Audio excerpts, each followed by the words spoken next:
సభకు నమస్కారం అధ్యక్ష. అసలు ఈ రాష్ట్ర చరిత్రలో ఎన్నో ప్రభుత్వాలు వచ్చాయి అధ్యక్ష. ఏ ప్రభుత్వ హయాంలో కూడా ఎలాంటి సంఘటనలు అయితే జరగలేదు అధ్యక్ష. అవి ఈ ప్రభుత్వం వచ్చాక 2 సంఘటనలు జరిగాయి అధ్యక్ష. తిరుమలలో తీసుకుంటే ఈ జనవరి 9న జరిగింది అధ్యక్ష. 6 ప్రాణాలు పోయాయి, 24 మంది గాయాలయ్యాయి అధ్యక్ష.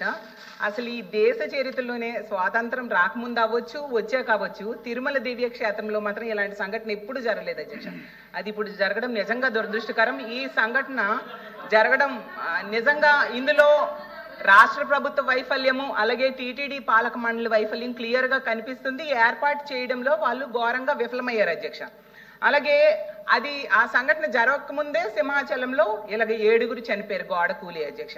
అసలు నా క్వశ్చన్ ఏంటంటే, ఇప్పుడు తిరుపతి విషయం తీసుకుంటే ఆ సంఘటన జరిగిన వెంటనే ఈస్ట్ ఎంఆర్పల్లి పోలీస్ స్టేషన్లో 2 ఎంఆర్ఓలు పోలీసులకు ఫిర్యాదు చేశారు అధ్యక్ష.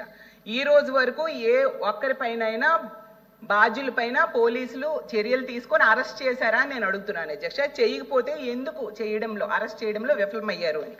అలాగే ఈ సంఘటన జరిగిన వెంటనే సాక్షాత్తు డిప్యూటీ సీఎం గారు వెళ్ళి ఆ తిరుమల వెళ్ళి TTD chairman, TTD EO, TTD AEO 3 బాధ్యులు వాళ్ళ నిర్లక్ష్యం వలన ఈ దుర్ఘటన జరిగిందని చెప్పారు అధ్యక్ష. మరి వాళ్ళ నిర్లక్ష్యం వల్ల జరిగిందని డిప్యూటీ సీఎం గారే చెప్పారు కదా అధ్యక్ష. వాళ్ళ మీద ఏమైనా చర్యలు ప్రభుత్వం తీసుకుందా అని అడుగుతున్నాను అధ్యక్ష. అలాగే టీటీడీ పాలక మండలి సభ్యులు ఈ మరణించిన వాళ్ళ కుటుంబాల దగ్గరికి వెళ్ళి క్షమాపణ చెప్పాలి అనేసి ఆ రోజు డిప్యూటీ సీఎం గారు చెప్పారు అధ్యక్ష. ఎవరైనా చెప్పారా అని మీ ద్వారా అడుగుతున్నాను అధ్యక్ష. అలాగే సౌకర్యాలు కల్పించే బాధ్యత టీటీడీ పాలక మండలిదని సాక్షాత్తు సీఎం గారు చెప్పారు అధ్యక్ష. పాలక మండలి మీద ఏమైనా చర్యలు తీసుకున్నారని అడుగుతున్నాను. అంతేకాకుండా సీఎం గారు చెప్పారు అధ్యక్ష, 6 చనిపోయారు కదా, వాళ్ళకి కాంట్రాక్ట్ ఉద్యోగాలు ఇస్తాము అని చెప్పారు అధ్యక్ష. ఎవరికైనా కాంట్రాక్ట్ ఉద్యోగాలు ఇచ్చారా మంత్రి గారు చెప్పాల్సిందిగా మీ ద్వారా అడుగుతున్నాను అధ్యక్ష.